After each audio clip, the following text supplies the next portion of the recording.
Hello. I would like to begin by thanking our panelists and the audience for taking the time to discuss the 340B drug discount program on today's webinar. This is the first in a series of webinars, Hill meetings, and field hearings that ASBM will be conducting on this topic in the coming months. We feel that there is a need and a sense for reform, and we're looking forward to playing a part in that happening in the upcoming year. I would like to kick things off, though, with a short video from one of ASBM's founding members, the Autoimmune Association, to set the stage for today's discussion. And after the video, we will bring on the panelists.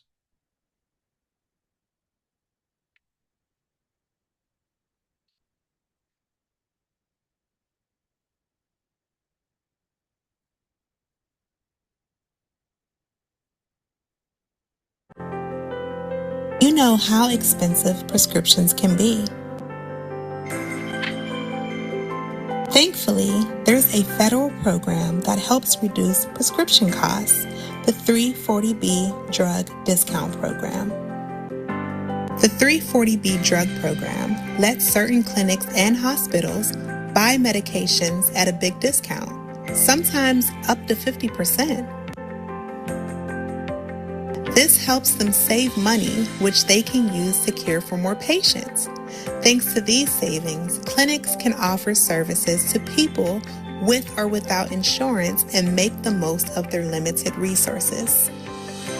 But not all 340B sites play fair. Some have found ways to use 340B to increase profits without helping patients. In some cases, hospitals are setting up specialty pharmacies in lower-income neighborhoods to increase their 340B savings. But instead of using those funds to support those communities, they're putting the money toward upgrading hospitals in wealthier areas. On top of that, some pharmacy benefit managers and insurance companies are keeping the discounts that's meant to help the patients. You deserve transparency, accountability, and access. That is why your voice matters. Ask Congress to protect 340B discounts for patients, not executives. The 340B program was meant to lift up patients, not profits. Let's make sure it stays that way.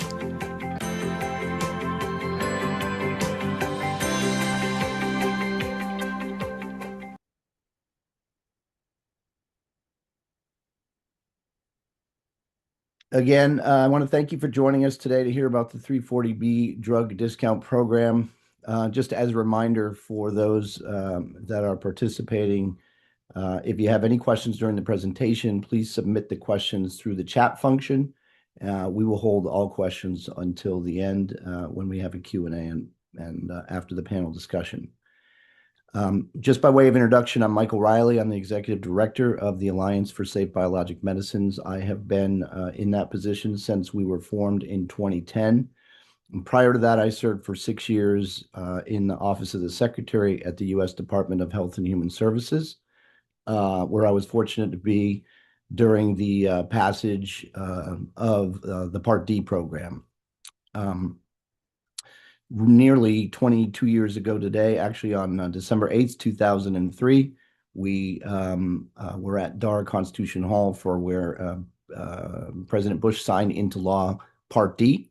And while Part D is the largest drug program in the federal government, which is not surprising, 340B is the second largest, and that is somewhat surprising. I want to welcome on an extraordinary panel that I'm really pleased to have with us today. And I'm going to just introduce each of them with a few comments and then let them introduce themselves following that. Panel, can you come on camera? There we are. I'm going to start with Thomas Barker, who I had the privilege of working 6 years at the department with and who was there at Dar Constitution Hall for the signing. Part D. I tell people that there is no one that I think knows more about CMS and HHS than Thomas, and I'm really pleased to have him here. And in a moment, they'll each do their own introductions. Pivoting to Dr. Feldman, who was the chair of ASBM for 4 years, and who I have learned over more than 9 years now working with her that she has expertise in so many areas that the more you talk to her, the more you realize, and 340B is certainly one that she is well versed on. Kathy, I actually saw present about 2 months ago and chased her down afterwards after her presentation because it was so impressive and asked her if she would participate. And we're thankful that she is here with us today. And finally, Andy Spiegel, who is a founding member of ASBM with me 15 years ago. And his experience representing the patient community, there is no one in Washington that I would rather have presenting the patient's interest than Andy. So we're pleased to have Andy here as well. And with that, Thomas, I'll turn it over for you to introduce yourself. Thanks, Michael, and good morning, everyone. My name is Tom Barker. I'm a partner at the law firm of Foley Hoag, based in Washington, D.C. I've been at Foley for 16 years. I'm part of the healthcare department here.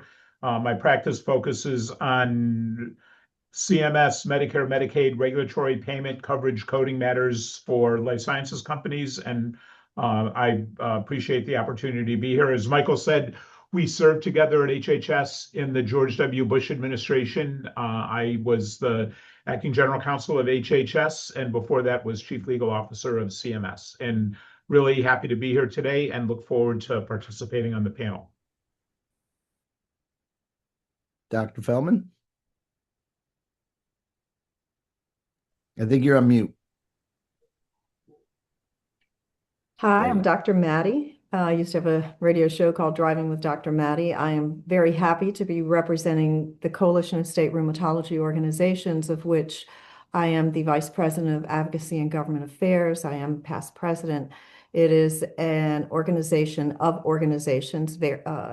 Over 40 state rheumatology organizations are our members. And our mission is excellence in rheumatologic care. And advocacy plays a very important part in that. And as Michael said, I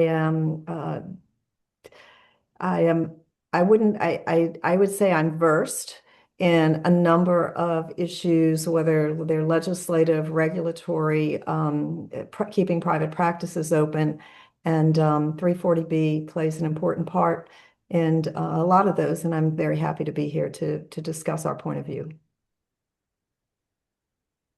Kathy? Yeah. Good morning, everyone. I'm Kathy Oubre, CEO of Ponchartrain Cancer Center in Louisiana. I'm also a board member of the Community Oncology Alliance and co-chair their drug policy committee.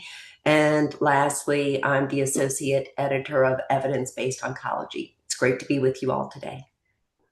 Thanks, Kathy. And Andy, last but not least. I don't know about that. Hey, everybody, I'm Andrew Spiegel. I essentially wear three hats. The main hat is that I'm the CEO and co-founder of the Global Colon Cancer Association. I've had 26 years of patient advocacy in the colorectal cancer world, and I now lead a great organization, which is the umbrella organization for all colorectal cancer patient groups worldwide.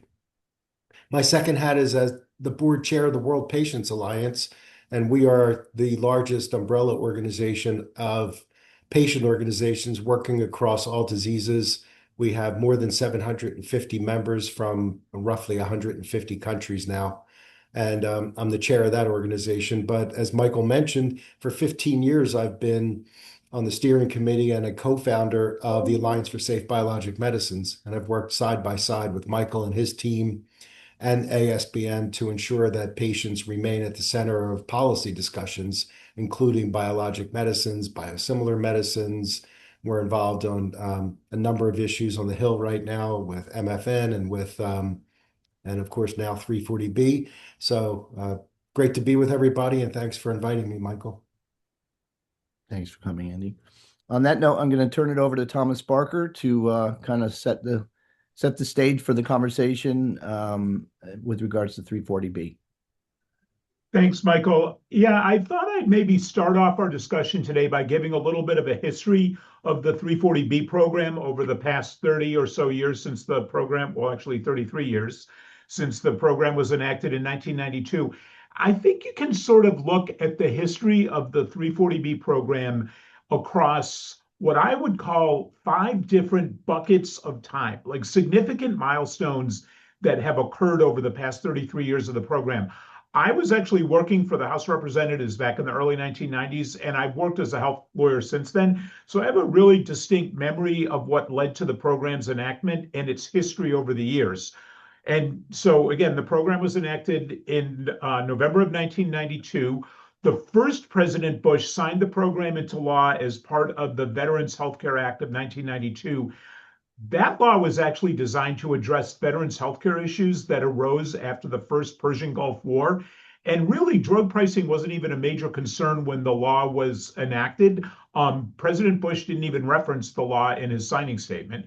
But Congress included the program because it was concerned that the year prior, when Congress enacted the Medicaid drug rebate program, it caused pharmaceutical manufacturers to reduce, I guess you could say, voluntary discounting arrangements that they had worked out with some providers. They were concerned that those discounting arrangements would trigger the Medicaid best price requirements of the new law. And so the discounting programs went away. And Congress was concerned about that. So they codified the ability of manufacturers to continue providing discounting arrangements to entities like disproportionate share hospitals, community health centers, as a way to avoid triggering Medicaid best price. That's why the program got enacted in the first place back in 1992. Congress was concerned that manufacturers would stop providing discounts to what we now call covered entities because it might trigger best price, and that's why the law was created. So, from 1992 until the early 2000s, the program continued to grow, but there really weren't a lot of significant pushbacks. So, like, for example, in 2005, pediatric hospitals were added as covered entities, and that was done really without a lot of controversy. I felt like in that decade and a half period between 92 and the early 2000s, covered entities and manufacturers had achieved, I guess you could say, some sort of equilibrium. Manufacturers provided the discounts, covered entities accepted them, and there really wasn't a lot of pushback. Also in that period, HRSA, which has limited authority to regulate the program, even though they administer it, but Congress never really gave them a lot of authority to regulate it. HRSA allowed covered entities to dispense drugs through off-campus child sites and also using one contract pharmacy per covered entity. HRSA also in that period proposed a more precise definition of what constitutes a patient under the program. And so all of that happened in that period, late 90s, early 2000s, where again, I feel like there was sort of a sense of equilibrium between manufacturers and covered entities. There were HRSA made some changes to the program that favored covered entities, but that sort of happened without a lot of pushback. But then I think the next significant development in the history of the 340B program was the enactment of the Affordable Care Act in 2010.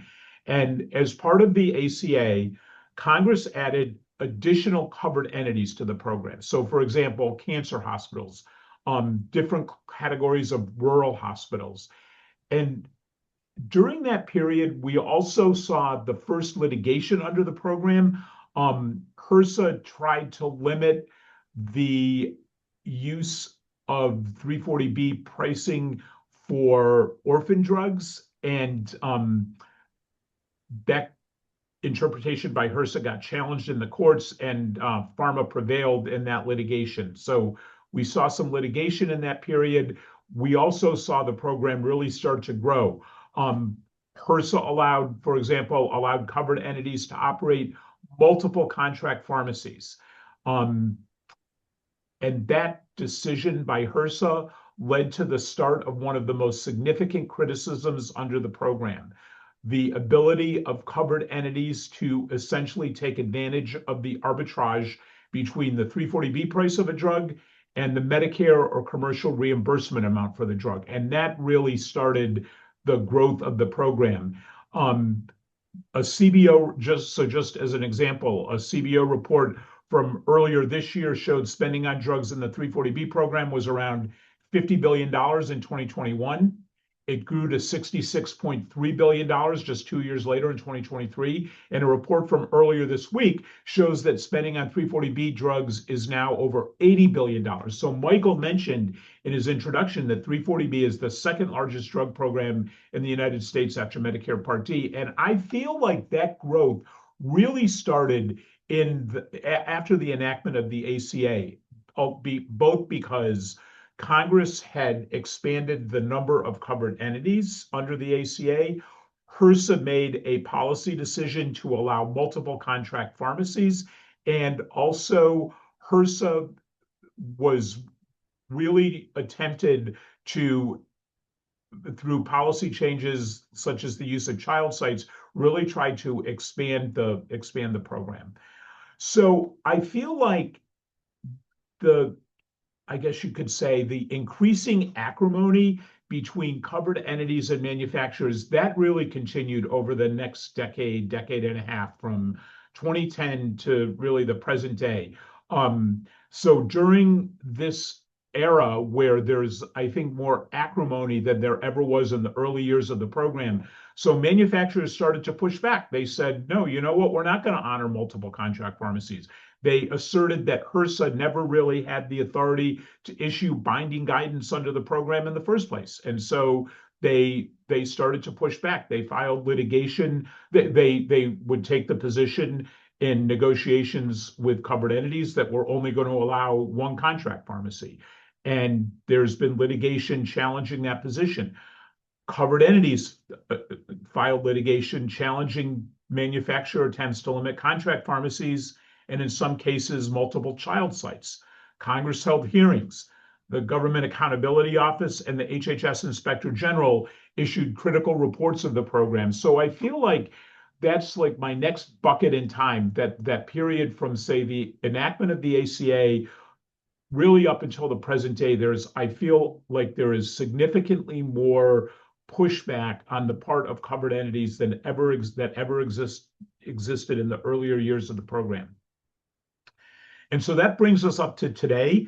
On November 14th, so a month ago or so, HRSA, actually just about a month ago, HRSA announced the implementation of a new program model that allows the 340B program to be operated using an after-the-fact rebate model. So the way 340B works right now is that manufacturers provide an upfront discount to covered entities, and covered entities are allowed to purchase the drugs at the discount, which is, to make it relatively simple, it's the Medicaid best price. Covered entities are allowed to purchase drugs at the Medicaid best price for the drug.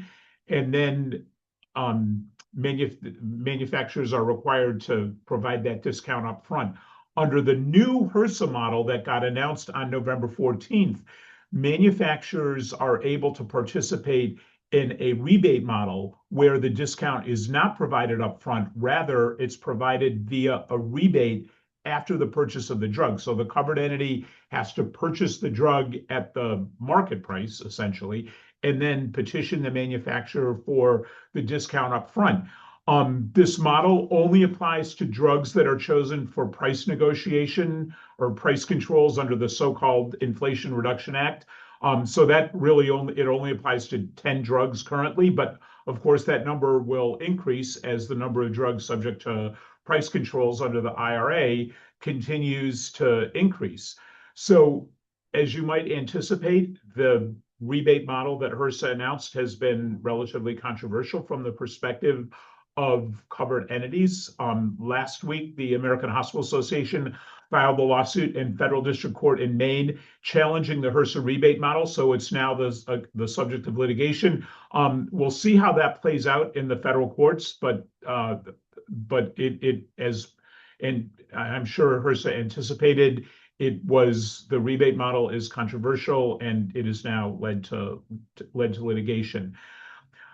I think as our program goes on today, we'll talk more about potential suggestions to reform the 340B program. I won't go into those now, but I do know that there are several ideas that are being kicked around to potentially reform the program and address the rising costs of the program. So we can talk about that as the program goes on.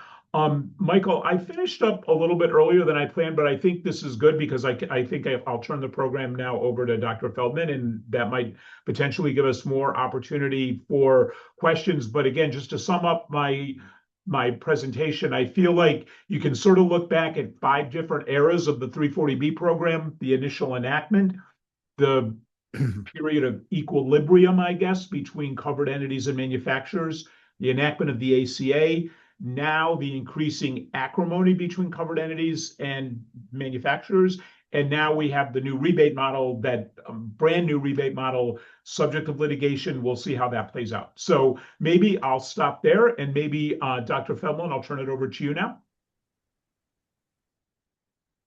Yeah, you're still on mute, Dr. Feldman. Thank you, Tom. That was a great summary. I really like that period of equilibrium.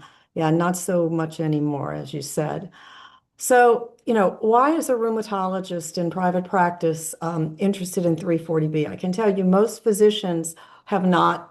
I'll use the term 340B, and still it just kind of is like this. It's 3 numbers and a letter. But one of our missions, as I had stated, is excellence in rheumatologic care.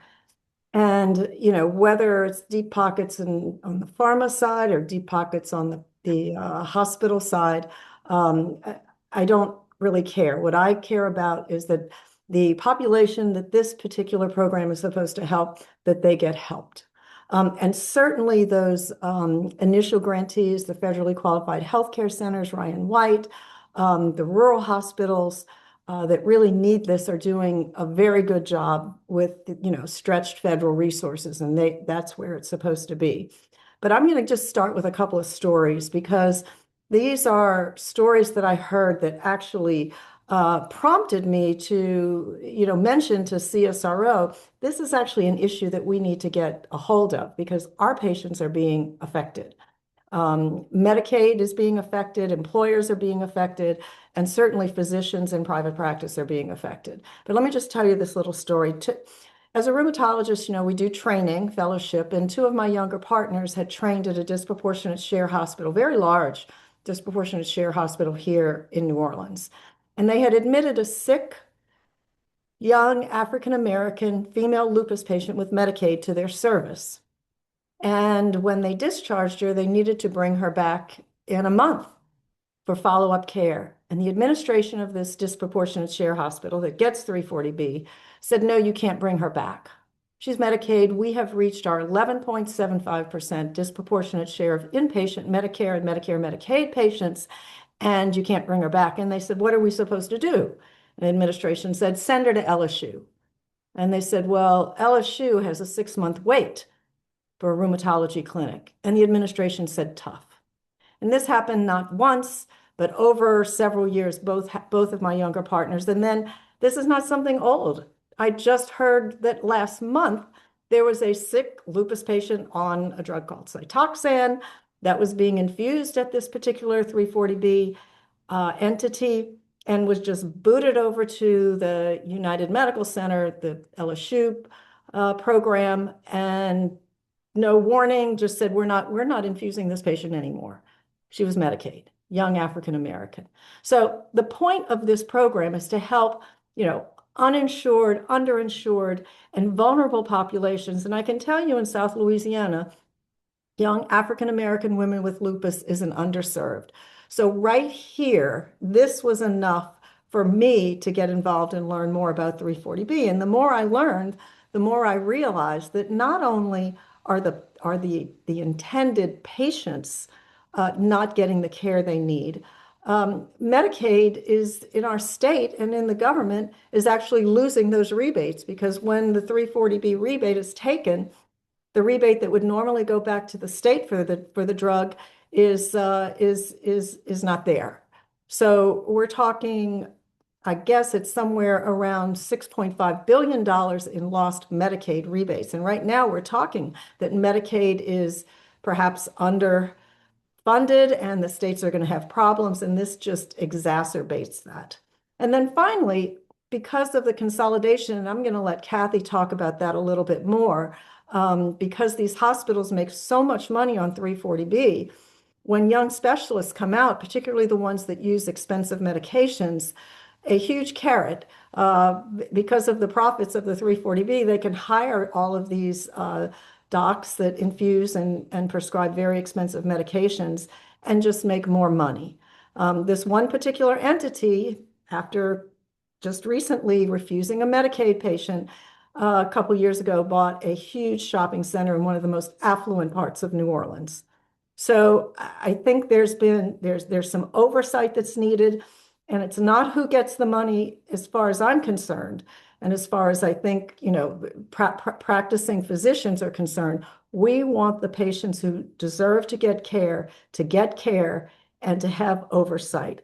So because of this consolidation, independent private practices, which have been shown to be the lowest cost of care site, patients are now being siphoned to these higher disproportionate share hospitals.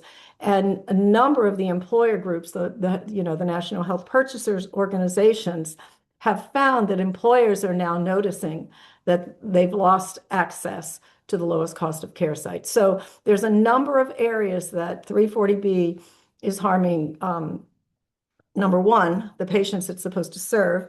Number two, Medicaid programs, both state and federal. Number three, employers. And then finally, independent physicians. And because of that, that's why I've gotten involved and have brought CSRO into it. Now, I'll turn it over to Kathy to talk a little bit more about her issues. Well, my issues could take the next hour, Maddie, but I'll go as fast as I can.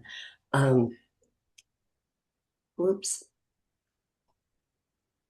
All right, so I'd like to, use my time with you all today to provide a brief overview of what Dr. Feldman, myself, and many others like us who are, involved in this space see on a national scale. And then I'd like to pare down to see what I see in our local market. So, for a lot of observers, the 340B debate often seems like it's between big pharma and the hospitals. But, the real issue isn't about ending the program. It is a beautiful program in its original intent, but it's about fixing it so, patients actually benefit. And right now, they often don't. And so, many of us know, the New York Times article several years ago that talked about Bon Secours. And so Bon Secours acquired Richmond Community Hospital several years ago and basically leveraged its 340B status while, heavily reducing resources in patient care at Richmond Community, which Richmond Community was started in 1907 by, 5 Black physicians to serve their area. And it was a teaching hospital and cared for all of, the patients within that area because access to care for them was impacted by lack of public transportation and such. So Bon Secours acquired Richmond Community, several years ago. And what it did over time is, it stripped Richmond Community of most of its specialists. They left. And many of its resources. And moved those resources into wealthier zip codes. So, once what was a thriving full-service community hospital, Richmond Community now operates more like a glorified ER, after the ICU and most of their specialty services were cut. And, the net impact in that is many patients in that Richmond area have lost access to care.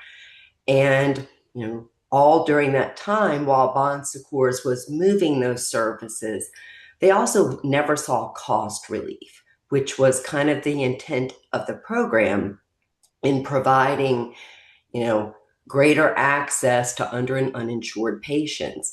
And one of the things that Michael heard me speak about when we met was my bigger argument is if you look hard enough, there's a Bon Secours story in most states across the country and probably in multiple areas in given states. So, for example, one of the practices that we have at Ponchartrain Cancer Center is about an hour north of any of our other locations. Now, there is a 340B entity in that market. However, it does not have oncology and it does not have infusion services. And for the record, there's not a lot of public transportation in the state of Louisiana. Maybe in New Orleans, but certainly not in any of the markets with which we have practices. So, we're the only oncologist up there for all of those patients. And to give you guys an example, if we were to close, the hospital is not prepared to absorb those patients because they don't have oncology and they don't have infusion. And as I mentioned, we're an hour away in any direction from the next site of care, which is quite frankly us or a 340B entity.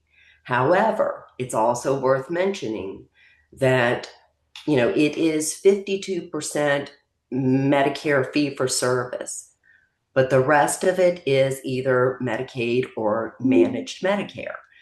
And, we talk to our patients about these things. And, a lot of cancer patients rely on caregivers and loved ones to drive them to and from their appointments. And there's a great concern for us that if we were to close, then, these patients, a decent percentage of them would lose access to care. And that is not, as a broader statement, that's not the way healthcare should be functioning in the United States. So, I'd also like to, take a second and mention another way that 340B entities are, quite frankly, seeking to secure their current business model. So there is a growing trend amongst some 340B hospitals that are amending their bylaws to not grant hospital privileges to non-hospital employed physicians. We are experiencing that in our own market, which restricts our ability to grow and serve more patients in our areas. Because as a medical practice, now if we hire another physician, our largest 340B entity will not grant them hospital privileges. So they would not even be able to care for their own patients in the hospital that is closest for that given patient. And yes, we are seeing this bubble up across the country. The most famous example is in Philly, where Alliance Cancer Specialists is alleging that Jefferson Health is restricting access to their 36 physicians, again, by amending hospital privileges. And in talking with some of my colleagues at COA, these two stories are not isolated. They're just not making the news as much as perhaps, the Alliance story did. But we're also seeing an uptick in 340B entities referring out certain patients due to cost. And this is something Dr. Feldman brought up earlier. For example, within the last month, we recently received a referral for a dual eligible, so Medicare, Medicaid patient who needed expensive immunotherapy to treat her cancer. But she was referred to us because she could not afford the cash price offered to her by the 340B hospital. Now, I want to stop for a minute because it is very worth mentioning that it is a violation of Medicaid guidelines. And Tom, Michael, correct me if I'm wrong, but it's a violation of Medicaid guidelines to bill a patient for a covered service, of which this particular drug and its administration charges are covered services.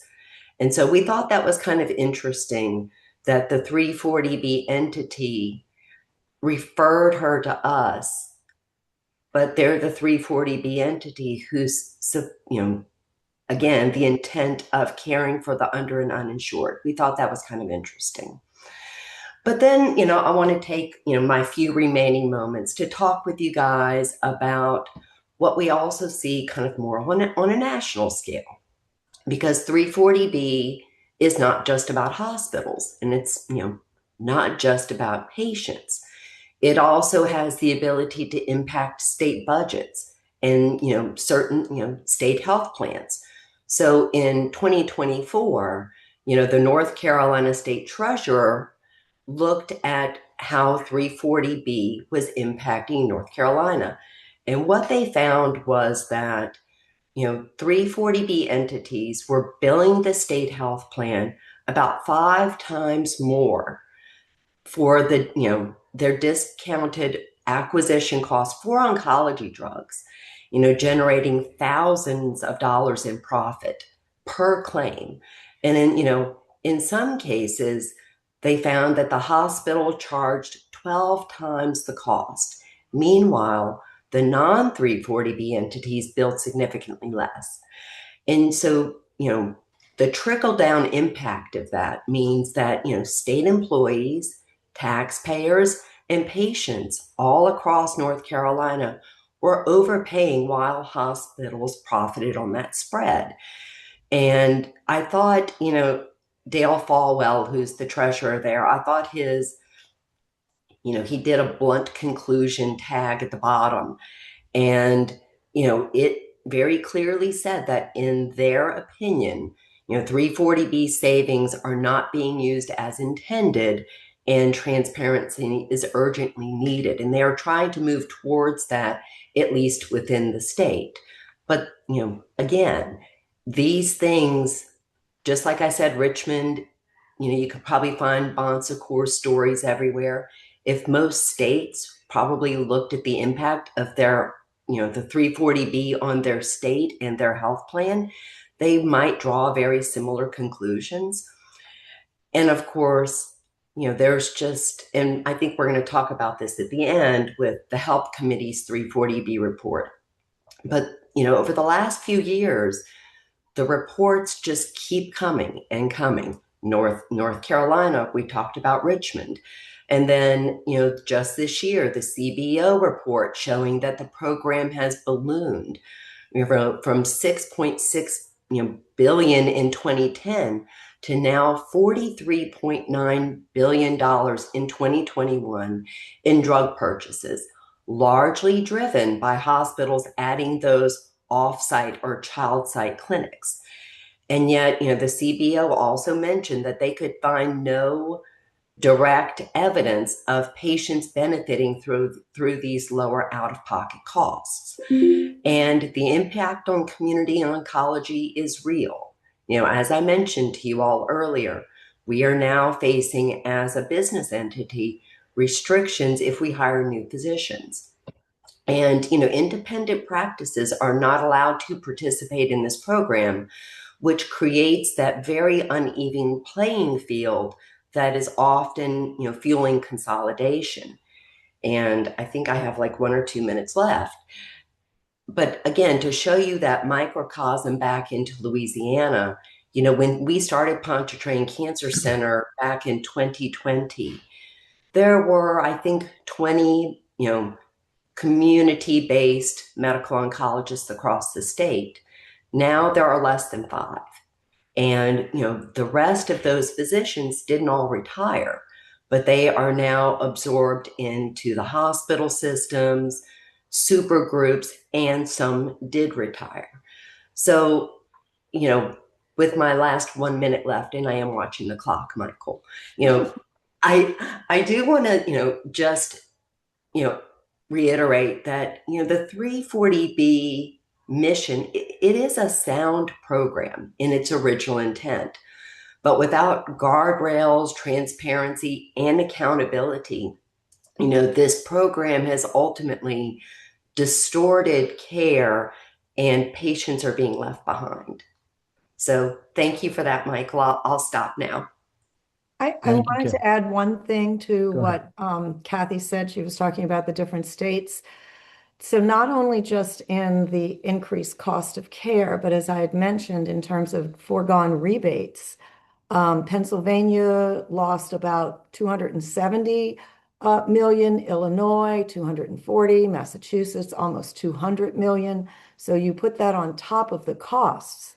And then I have, testified in a number of states when they were trying to expand the program. And I can tell you what happens and what the state legislators see is they only see the rural hospitals that are doing the right thing and the federally qualified health centers, the initial grantees, the Ryan White clinics. They never bring out before the insurance committee or the committee of jurisdiction those that actually need the oversight. So I think there's blinders being put on some of these state legislators in terms of what's actually going on. And with that, I will give remainder of my time to Mr. Reilly. Thanks, Dr. Feldman. It's funny that you say that because one of the questions I had teed up just from watching Senator Cassidy. I'll read you the question, and it follows exactly what you just said, but I want to use it as an opening discussion with the panel. And it is, do you believe, as Senator Cassidy recently suggested, that those against 340B reforms cherry pick good actors in order to put on a positive face for the program? And that's exactly what you're saying. And that was his point, that basically whenever, and if you go on YouTube, put in 340B, and you will get video after video after video of talking about the program, its original intent, how it doesn't cost taxpayers anything, and how it must be expanded. And you say, in what universe are we living in? And it is to that point you just made, which is no one seems to bring out the bad actors. And even in the hearing where they had Miss Siegel in recently with Cassidy, and he said, you put on a good face and you may be doing great work, but you are not the problem. And we all need to agree that this is not the problem we're talking about. So how do we get the program? Basically, the expansion is a demonstration of the fact that everybody's figuring out a way to game it. And that really is the problem. And I want to just kind of throw that up to you, Dr. Feldman, and to the panel to kind of kick this conversation off, because I think this is a big part of the problem. I mean, when you look at the tens of thousands of covered entities now, and Tom can probably give us the exact number that are out there, HRSA has the ability to do 200 audits a year. So it is a drop in the bucket. And if they do find discrepancies, it's up to the covered entity to correct them. And there is no oversight to see if they've even corrected them. So I think, and so for example, and I'll give you an example of a really good one. One of my younger partners, his wife is a family physician at one of the covered, community care centers. And it's a clinic. They turn no one away. And the patients get the drugs at pennies that are extremely expensive. You would think that when they see Medicaid patients, they would have, an easy in, particularly to this other 340B entity, but they don't. So there are good actors out there, but they're often stymied in terms of their ability to give good care by those disproportionate share hospitals that are not giving good care. And Tom, you may want to expound on exactly how many covered entities are out there now. I'm not sure off the top of my head. I'm not sure how many there are, but it's exploded since 2010, and it's because it's a combination of, number one, the expansion of covered entities themselves, cancer hospitals, pediatric hospitals, and in my opinion, different classes of rural hospitals. That has been a large expansion, but then also HRSA made a policy decision in 2010 or 2011 to allow covered entities to have multiple contract pharmacies. And I think it's a combination of the ACA expansion of the hospitals, number of hospitals themselves, and the number of contract pharmacies. And that's where the the growth, you've really seen the explosion since 2010. It's more than, by the way, more than 60,000 I was is going the to say number. 40,000 would have been my More than guess. 60. 60. So from 8 to 60. And So not to mention, some of those covered, people know me for my PBM talks and presentations. Some of those covered contract pharmacies are the large three PBMs who are all in the Fortune 15. These are for-profit companies that are making money on 340B pricing. And I have a lot of patients that go to the specialty pharmacies of these particular PBMs that are part of the 340B program. And oftentimes they can't afford the medicine. Are they ever offered a lower price because that particular entity has 340B profits? Never. I've never seen it.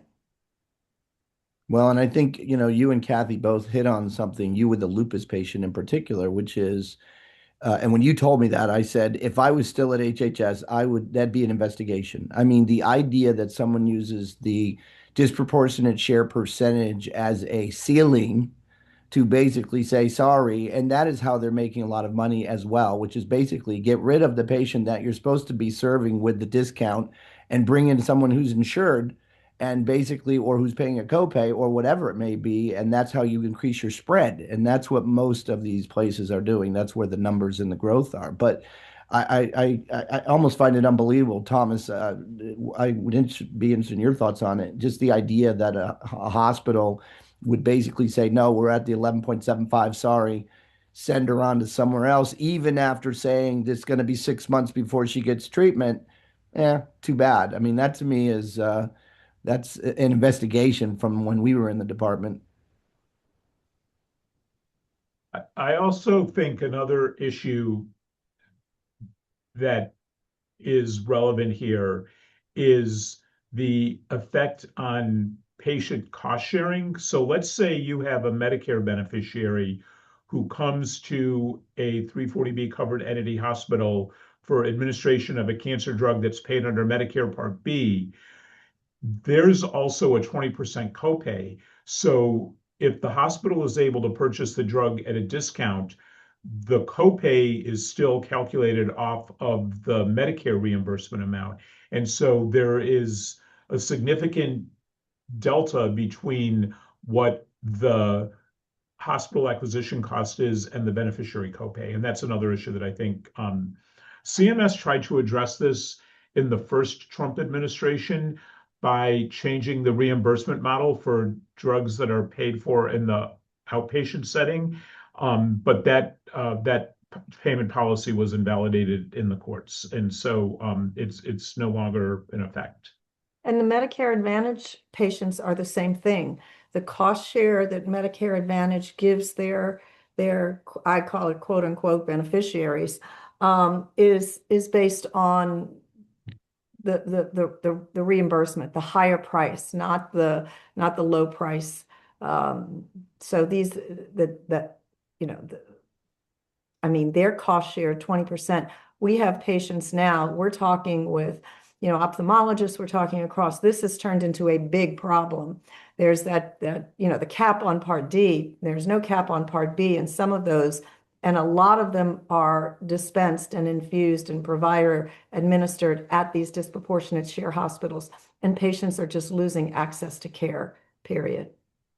And something we didn't talk about, and Michael, and have an opportunity to touch on, was percentage of medical debt, because we are seeing that as well. We've inherited a few patients from the hospitals who were, underinsured, but now they're in medical debt to the 340B entity.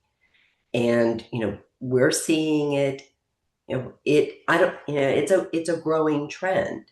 And, that was something that Falwell also found in the North Carolina Treasurer's report, was that their state had a very high percentage of medical debt from those 340B entities.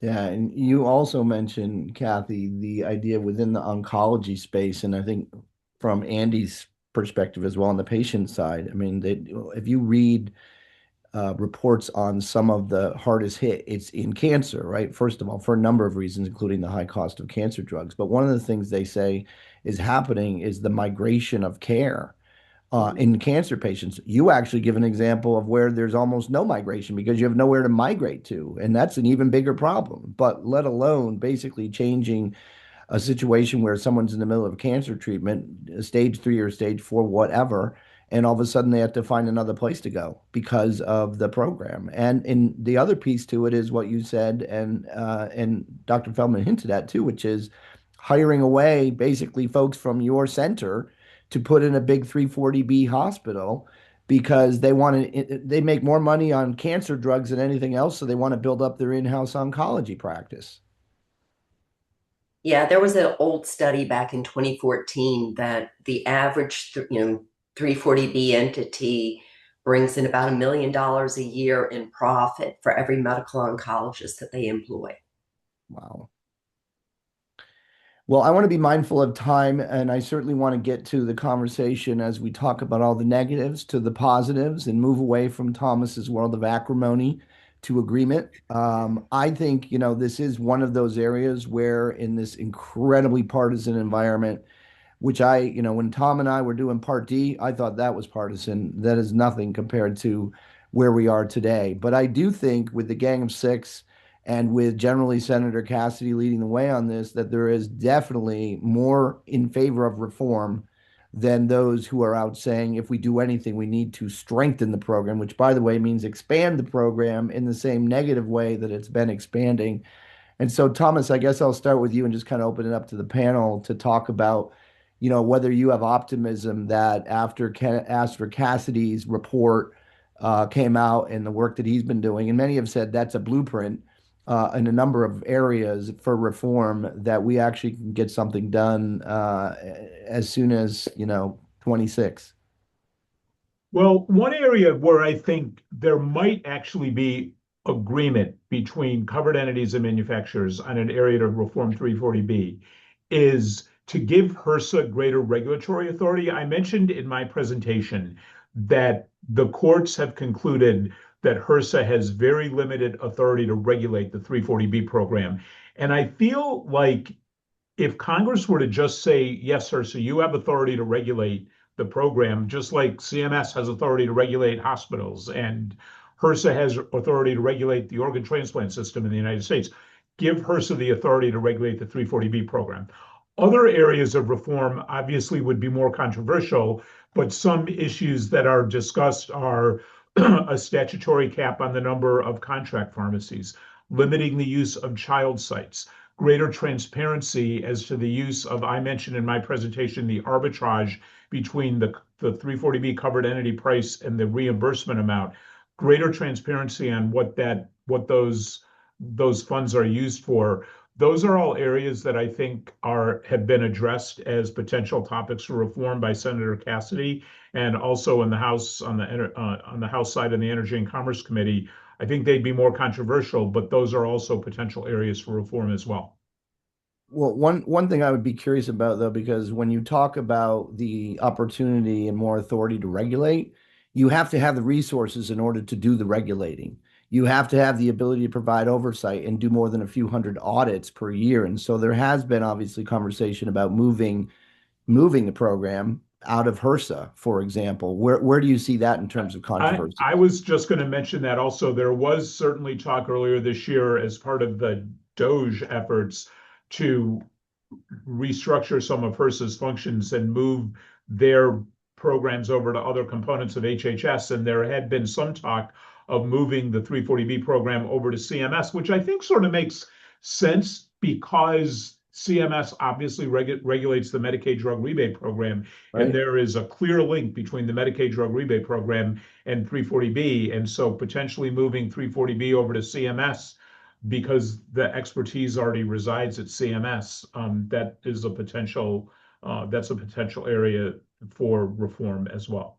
Yeah, I mean, I think I think just one more thing, and I think that in terms of looking at HRSA's capability and looking at CMS's, what you're talking about at HRSA is in a way hiring more people and training more people to do something they're not as naturally prone to do versus moving it into CMS and just beefing up there if you need to. But you certainly can go from a few hundred audits up from, north of that, which is a big part of it.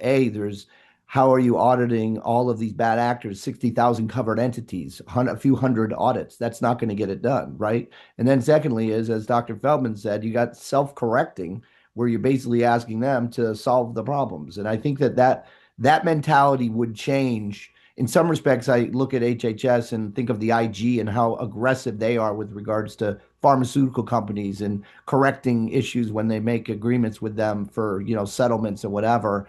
And I think there needs to be a much more aggressive mentality with regards to hospitals, because ultimately, if you start being more punitive on some of the bad actors, you're going to cut it down, not out, but you will definitely cut it down.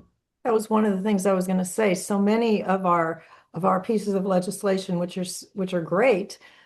First off, there's no oversight to see if there are transgressions, and secondly, the teeth are just so blunted that so much money is made on this program that depending on what the fine is.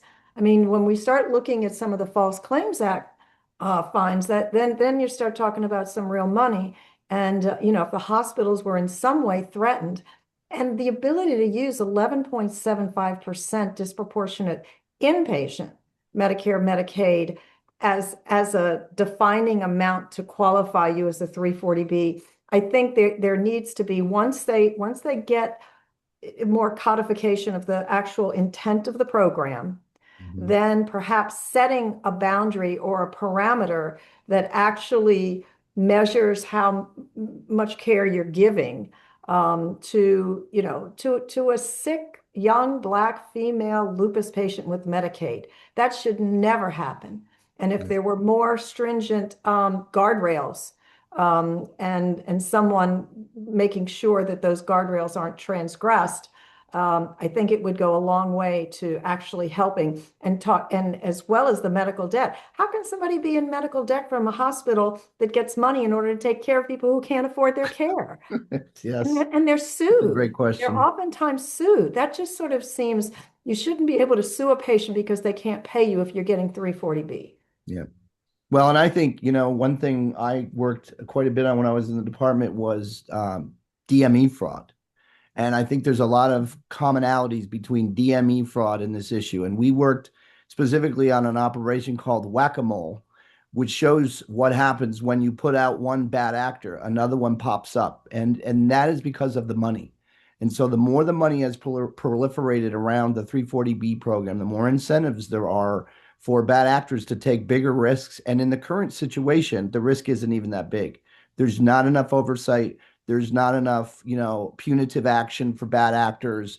And therefore, they're just going to kind of keep doing what they're doing, which is why this is only the first of these meetings that we will have in a series, because you could go on, as I can't remember if it was Kathy or you who said we could talk for hours. I think it was Kathy who said we could talk for hours, and that's true. But I know that we only have a minute or so left. So I want to just kind of end on that note by thanking everybody for participating. This is a great conversation that really opens up a discussion, I think, in general. And I mean, as someone who has been involved in a number of different policies that got reformed, I have optimistic hope that something can be done in this area, because I think there is commonality that crosses party lines, which is really important these days with regards to the and so really a lot of it is, and one thing I saw somewhere is that no matter what effort you are going to do to reform on this program, it requires education.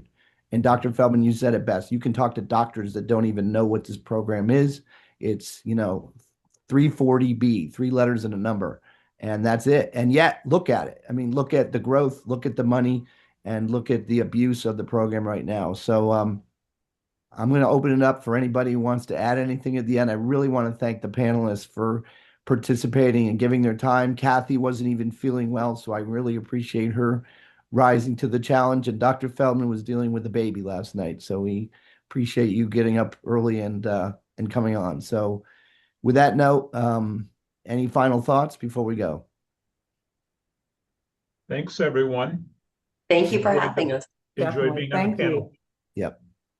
All right. On that note, Weekend. thanks, Kathy. Appreciate it. On that note, I think that's it. It's 12 o'clock, and I think someone had to jump to another meeting at 12. So on that, thanks everyone. And this was recorded, so we will make it available, and hopefully we will get it out there and put it on LinkedIn and do some other things with it so people have an opportunity to see it. All right. Thanks Take all. care, everyone. Thanks. Thanks. Bye. Bye. Thank you.